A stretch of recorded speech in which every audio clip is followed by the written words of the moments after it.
Shutterdown 1 unit bangunan kios kelontong dan bengkel di Jalan Lintas Nasional Medan Banda Aceh, Kampung Bate Putih, Kecamatan Langsa Timur, pada Minggu 19 Juni 2022 malam hangus terbakar. Peristiwa itu terjadi diduga akibat pembakaran sampah menggunakan BBM Pertalite di salah satu bagian belakang kios oleh pemiliknya hingga api menyambar 2 bangunan berkonstruksi kayu. Kedua bangunan kios itu milik Umar Yusuf berusia 66 tahun dan kios sekaligus bengkel sepeda motor milik Samsul Bahri berusia 39 tahun, warga Dusun Bakti, Kampung Bate Putih.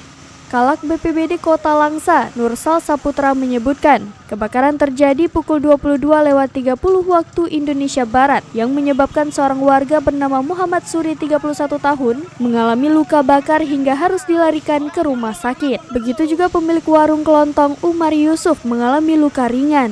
Untuk proses pemadaman api, pihak BPBD Langsa turut mengerahkan 5 unit armada, yakni 3 unit damkar dan 2 unit tangki suplai air. Dari Langsa, Zubir, Serambi On TV.